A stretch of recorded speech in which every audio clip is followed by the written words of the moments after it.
That was silly, ridiculous, a waste of time. They didn't want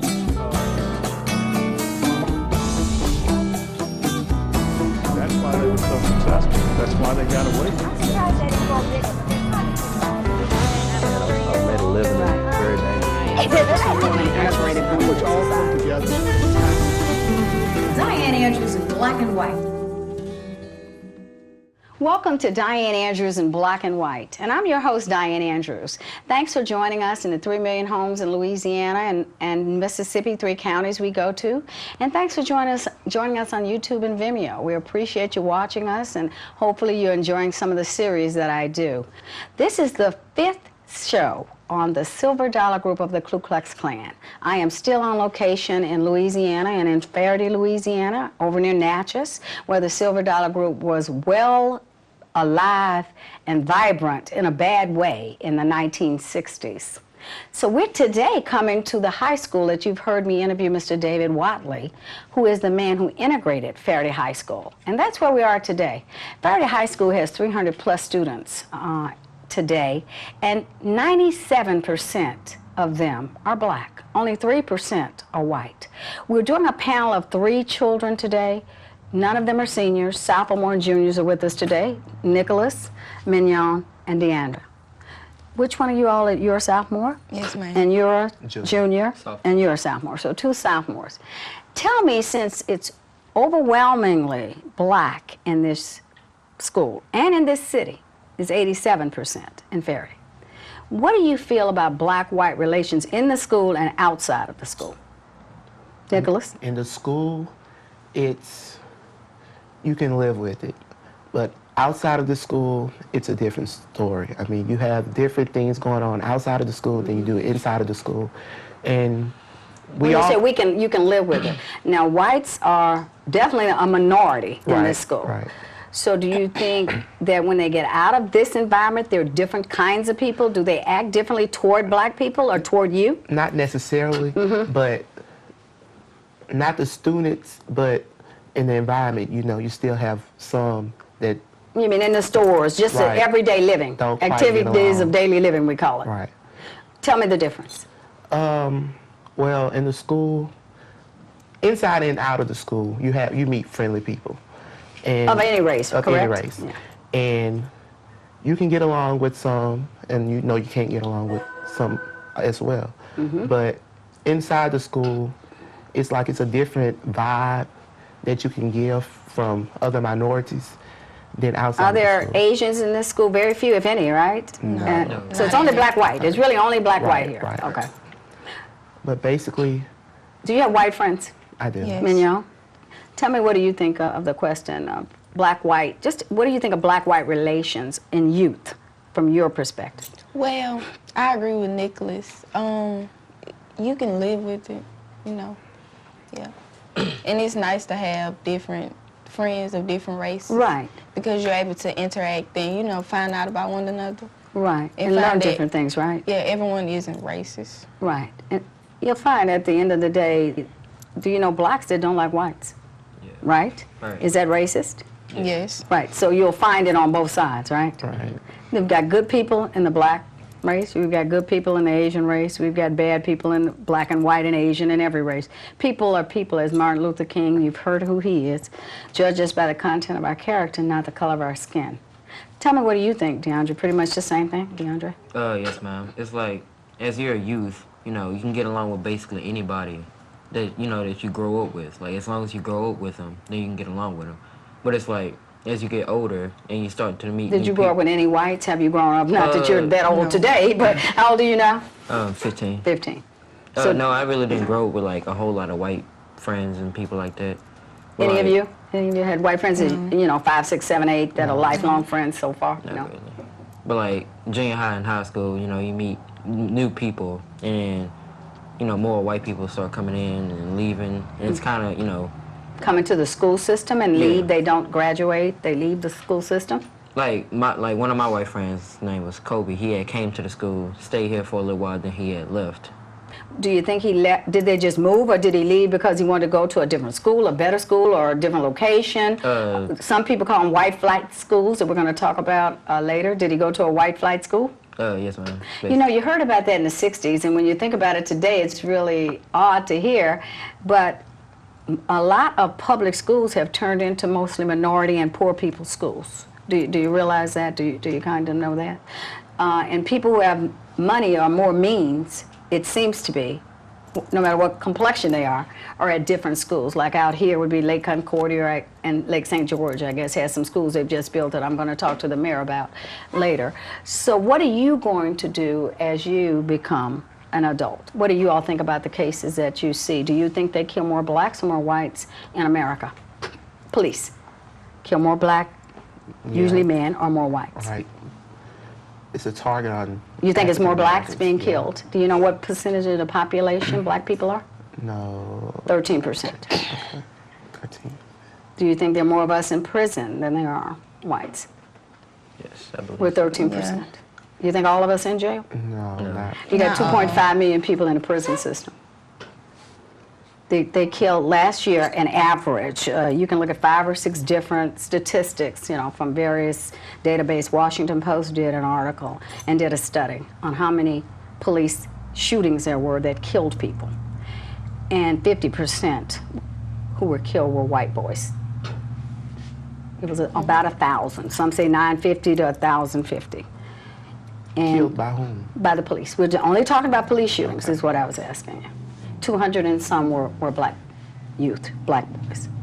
In Texas, they kill more Hispanics than they do black because they're more Hispanic population. Right. In California, they kill more Hispanics than anybody. And I'm not saying whether that's a legal shoot or not. We're not talking about, you know, whether it was legal or not, but just actual raw killings. Whether, you know, somebody's shooting back at a policeman, you're going to shoot back at them, right? If you're robbing somebody. How many of you all have relatives or have friends who have done illegal things? Or you know about? I'm not going to ask you their names or anything like that, so you don't have to be afraid. Well, I do. Me also. You too? Yeah. And are they black or white? Black. Black. All are black. So what do you really think when you read the statistics, and go Google this when you get out, the prison system is 32% black. But it's still higher than what our percentage is in the population. We are still more likely to be shot by a policeman than a white person, because they're about 50% of the population, and we're 13%, and the rest are other people, Asian, you know, and different nationalities. But when I ask everybody, not just youth, when I ask that question, everybody, what do you see on TV when they shoot a black, when a policeman, White. black or white? And some of the policemen who shot blacks are black themselves. But that's what you see, and I don't know why. Do you think the media may want a race war, or it's just more news to talk about? It's bigger, I guess, when I kill a black kid than it is when I kill a white kid, right? I did a show, and then I showed police killing a white kid also, but they do kill more whites. They're not killing all of us. And again, remember, we're only 13% of the population.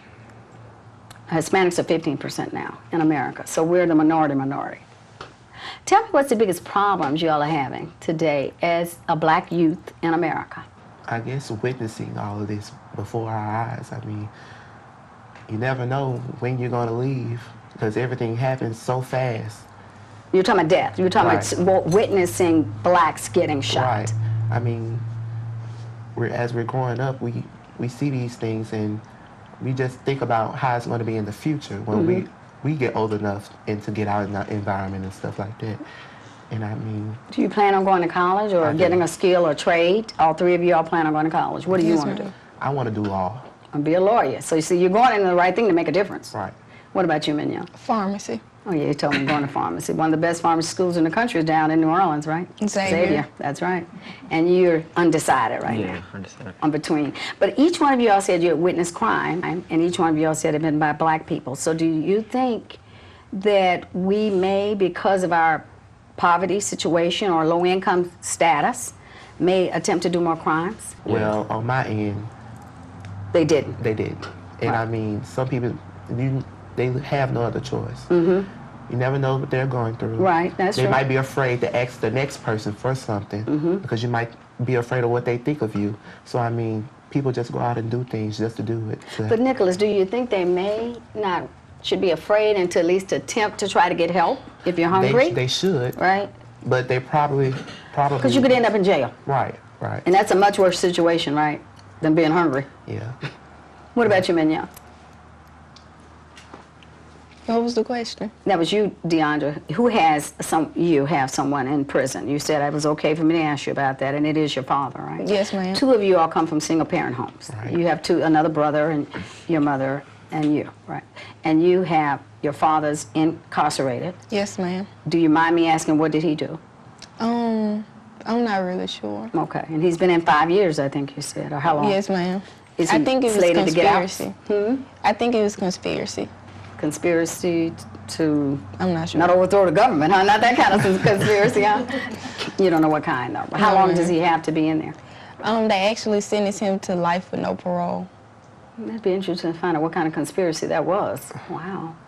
But you have a relationship with him even now, and you had a relationship with him before he went in. Yes, so both ma'am. of y'all do. You told me your mother, you're single, matriotic society, your mother also, Right. and you do have a relationship. So that's important, don't you think? Yes. It doesn't matter so much all the time about married and not married. It may be better to be, but I don't know. But to have the relationship with someone of both sexes, do you believe that's needed Yes, for ma'am. growing up in America? Okay, we're going to answer some more questions when we come back. Come on back to Dianne Andrews in Black and White to our youth panel. Thank you very much. By the end of this message, Another child will drop out of high school. drop out, Gone. lost. Our system Is failing our children. Our kids too many kids aren't getting the quality education. they deserve. Too many kids, Are losing their future. way too many kids. We have got to make a change. Now Now, right now, we have to change. Let's build a system Where every child, gets a great education. Every child. Every child. no matter their zip code, No matter their income. No matter their race. no matter what, Every child. Let's give parents the power. to choose the very best school for their child. The power. power for every child. Join us. It's time to help every family. It's time to help every child. Every child. It's time It's time. It's time. for educational choice.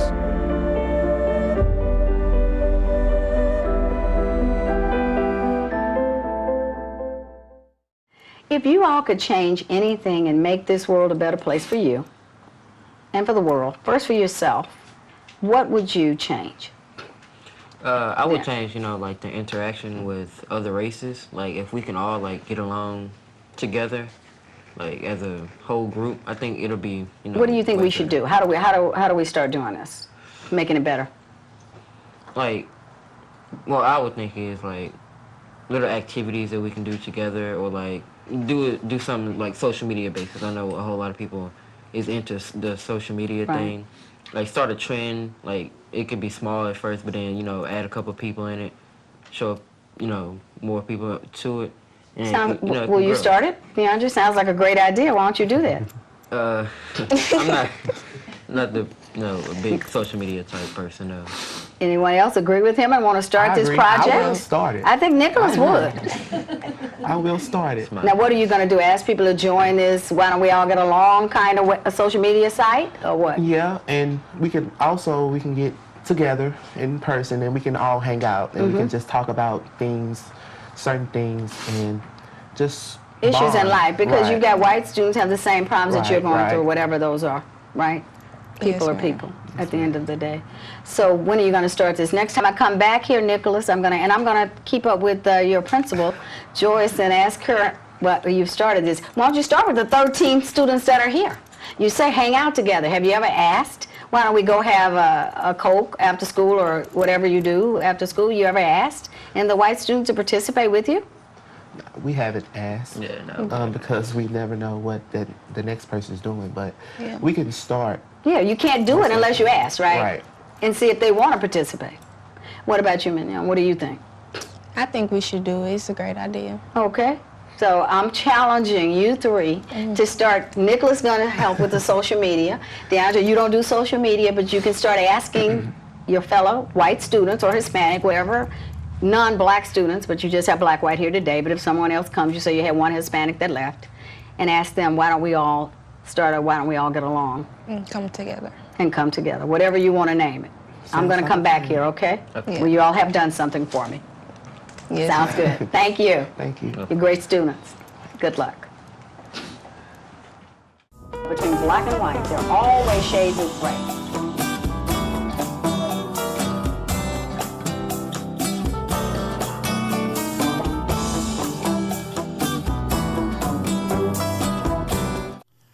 Order your copies now of Dianne Andrews' latest books, Third Man Out, a suspenseful mystery by Dianne Andrews, and Gumbo for the Heart, 25 stories of faith, hope, and charity, both available now on Amazon.com.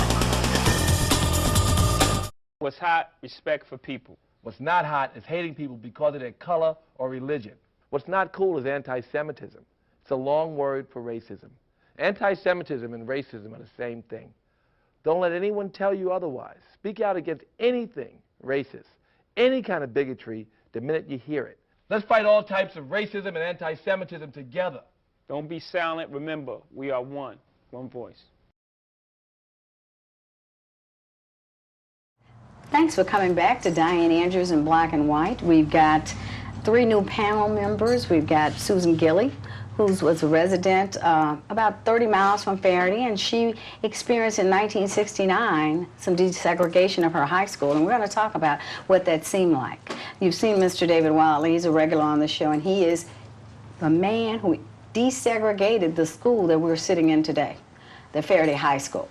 The Trojans, I guess, Ferriday High Trojans, which is now 97% black, which was a high school in 1964, mostly all white. It was all white until you desegregated in 66 is when you desegregated after Frank Morris died, right? After he was murdered. Yeah. I think we were the Bulldogs then. And they were the Bulldogs back then, and now we're the Trojans. Okay, they changed the name of the mascot.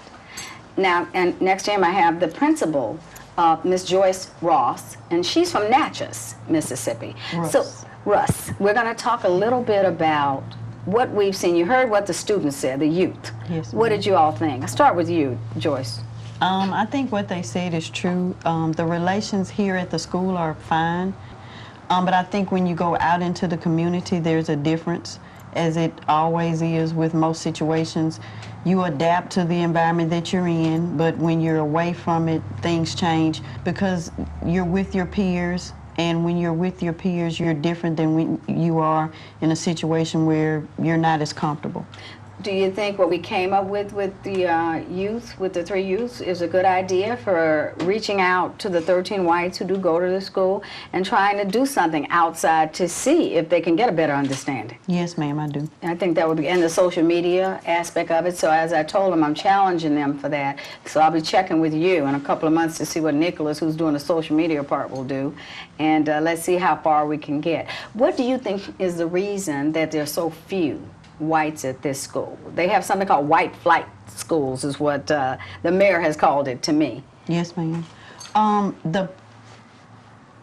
The percentage of blacks that live in Ferriday is it's 87%. Right. So the percentage of students here is 97%. Most of the kids that go to school here go because they live here. The white kids that go to school live in our school district, so that's why they go here. But there are some who don't go here. They now go to either Delta Charter or they have the option of going to private schools in Natchez. Now, you went to high school in Natchez. Yes, ma'am. What did you see in that high school when you were there? And then I'm going to move to the other 2. When I went to high school in Natchez, I went to North Natchez, and it was predominantly black. And today? Well, it's been consolidated now, and it's Natchez High, and that was North and South Natchez that consolidated? Yes, ma'am. And now it's Natchez High, and it's 80% or 70% black and 30% white. Living in the South and being an administrator in a school, being the principal, and knowing this area, do you think desegregation has worked for both communities to get a better understanding of each other and to live together and work together? What I'm hearing here is no, ma'am, it hasn't. So you think, what did we do wrong? I mean, I don't know really what we did wrong, but it just seems that one race decided that if we were going to force them to go to school together, then they would Which build is what schools. Martin Luther King and our black leaders, SCLC, asked for at that time. Yes, ma'am. But then other people had means to do something different, so that's what they did. They started making the private schools. Right, but and got some dollars from the public school system to be able to take money away from public and put it in private. And I don't think that happened with people knowingly. What do you think, Susan, who grew up in Harrisburg or 30 minutes from here? What do you think? about the public versus the private. I think when it first happened, it almost seemed like a way we had desegregation legislated. You can that's a law. You cannot legislate integration, though. Integration is mixing together, as we're talking about. It's going to dinner together. It's going to church together. It's being friends together. You can't legislate that. You can't legislate to make people. We can do some reach-out programs, but you have to take that upon your own. So it was legislated for desegregation of the school system, and that's when you went into this school, Mr. Whatley. How do we become more of an integrated, blended society? Do you have any? Well, I think what happened in Harrisonburg, we were a much smaller school system. There were only 32 in my graduating 32 class. students? 32 students. So we had 100 students in the whole school, 150? Yes. And the next class, I think, had 17 students. So yes, we were a very small school district. So when the new students came in, we were more The out. black, we're talking yes, new black yes. students. Back in '69, we were more out to develop relationships with them. Really, instead of being standoffish to them. Right, and they instantly, there were some very talented people who came in with segregation, and we, in those days, had a Monday morning chapel service, and they were immediately pulled into that and participated in that. So I think being a small school helped, and I do know that as part of the blog, I interviewed a former teacher at Harrisonburg who told me that one of the things she remembered most about desegregation was that the parents in Harrisonburg were so committed to letting their kids have a decent education, you know, that they... So you didn't have a private aspect of that. You didn't see a lot of private schools. And there was no about. private school in that particular area. The few who did go would have come all the way over to this area to go to private school. Now, Mr. Whatley, how does it feel to you to come to these hallways where you were spat on, where you were kicked, and treated less than human? How does it feel to be back here at Ferriday High?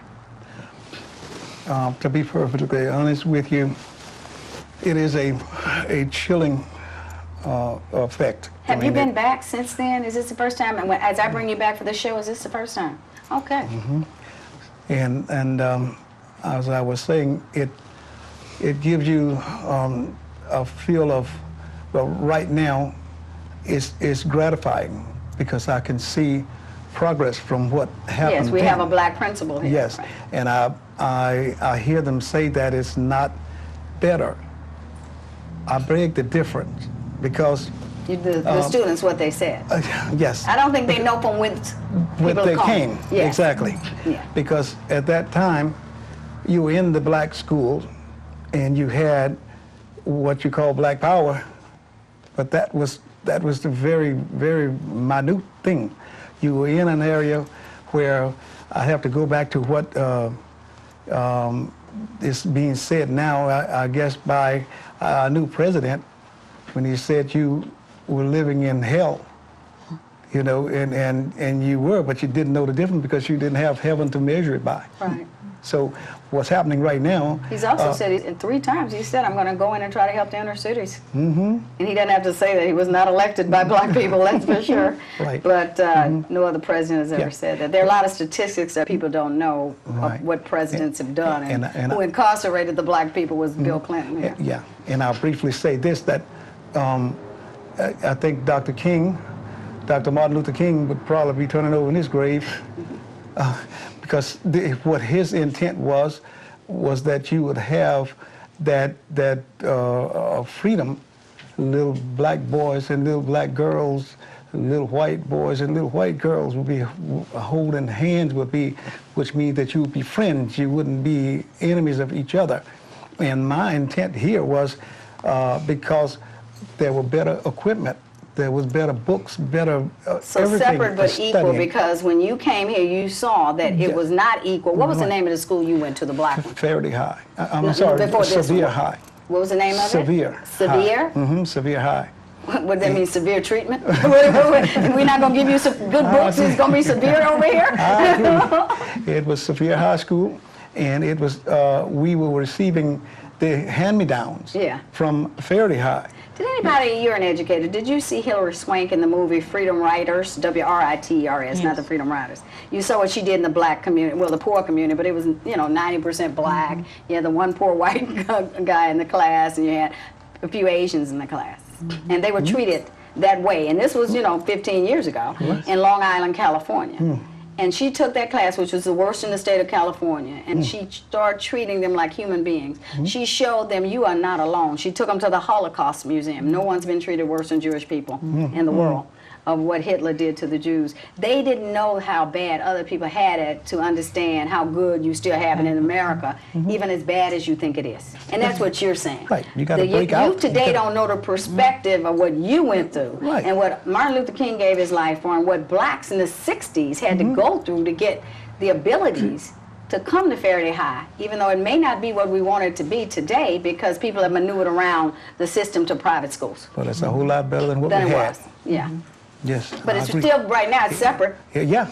I don't know if it's equal either That's the thing. to some of That's the private schools. But you see, he didn't give his life for us to be able to get good jobs so we can go out and buy Right, alcohol I can and tell buy you, drugs and I'm come a back and beat mathematics our wives. major, and you know? I'm an MBA, and I worked at IBM at 19 years old. Oh, I all right. graduated from college on the space shuttle. I was a computer programmer. So I would not have been able to do that. Exactly. Like Hidden Figures, the movie Hidden Figures, what those women did. And it was hidden, but they still had jobs because they were brilliant Right. in the movie Hidden Figures. But I was, came along and I was able to do what I did at IBM based on the fact of what Martin Luther King did. Now, the school system is a different issue, but we would have never walked in the doors of an IBM or a Shell or a U.S. Steel, probably back in the day, or some of the steel companies, if it had not been for the civil rights movement. Exactly. Education is what has Exactly. been left behind, I really do believe.